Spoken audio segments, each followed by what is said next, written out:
Assalamualaikum warahmatullahi wabarakatuh. Sahabat Maton TV, senang sekali bisa bertemu kembali dengan sahabat Maton untuk membahas hal yang menarik yang terjadi saat ini.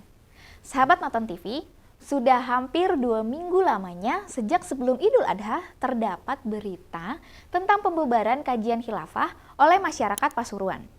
Kasus yang terjadi pada tanggal 20 Juni 2023 tersebut memicu respon para kelompok pengusung khilafah di penjuru Indonesia yang aktif di media sosial. Kasus tersebut berakhir dengan pengerisakan pagar oleh warga, dikarenakan kelompok yang melakukan kajian tersebut tidak menggubris protes warga dan tetap melaksanakan kegiatan sehingga membuat warga marah. Selama Idul Adha, media sosial mereka pun bak bernyanyi dengan framing bahwa pengajian dan mempelajari khilafah apa salahnya? Sebetulnya, konteks mempelajari khilafah sebagaimana terdapat dalam sejarah Islam sah-sah saja. Namun, yang terjadi jika dilakukan oleh kelompok pengusungnya, ya logikanya ini bukan cuma mempelajari sejarahnya saja, bukan? Namun menjadi pelaku pengusung khilafah yang ingin mengganti Pancasila dan segala kebinekaannya. Apalagi riwayat mereka ini juga kurang cocok dengan masyarakat mayoritas di Indonesia yang memiliki beragam adat budaya dan perbedaan. Karena mereka bersikap eksklusif dan menganggap yang berbeda dari mereka adalah buruk. Yang jadi pertanyaan lainnya adalah, apakah masyarakat Pasuruan tersebut termasuk berperilaku intoleran? Nah, ini yang harus kita pahami dan berhati-hati dalam menelan diksi yang disampaikan oleh oknum-oknum pengusung khilafah. Bagaimana jadinya kalau upaya masyarakat yang paham akan kebinekaan merespon keras terhadap ideologi yang terkenal intoleran terhadap yang berbeda?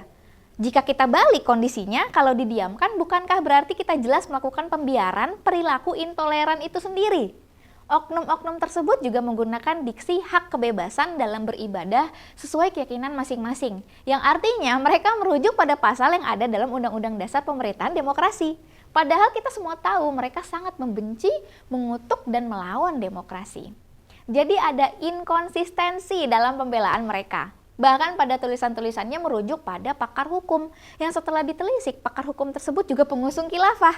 Nah, logikanya jika ia memang pakar hukum di Indonesia, bukankah seharusnya ia lebih memahami makna dasar hukum di Indonesia, yaitu Pancasila? Yang seharusnya bukan untuk dibentur-benturkan dengan agama Islam karena memang tidak bertentangan dengan nilai Islam. Jadi kesimpulannya, sudah tampak bahwa oknum-oknum ini bisa dibilang menghalalkan segala cara untuk kepentingan kelompok mereka sendiri, meskipun mereka selalu mengatasnamakan demi kepentingan umat dan agama.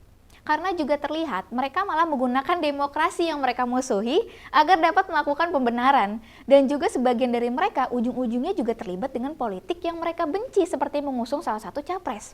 Jadi sahabat Maton TV, jangan kendurkan kewaspadaan kita terhadap oknum-oknum pemecah belah bangsa. Karena sudah jelas mereka tidak cocok dengan budaya dan kebinekaan di Nusantara. Yang ada malah nanti negeri kita semakin terpecah-pecah seperti dahulu kita dipecah-pecah oleh penjajah. Tentunya kita mesti memilih jalan perdamaian, toleransi antar umat beragama, dan menghindari konflik suku, ras, dan agama agar harmoni Indonesia tetap terjaga dan negeri kita selamat sentosa. Apapun permasalahan yang negeri kita hadapi bersama-sama. Demikian sahabat Maton TV pada pertemuan kali ini. Semoga sahabat sehat selalu dan semoga ulasan yang kami berikan bisa menjadi informasi yang bermanfaat. Wassalamualaikum warahmatullahi wabarakatuh.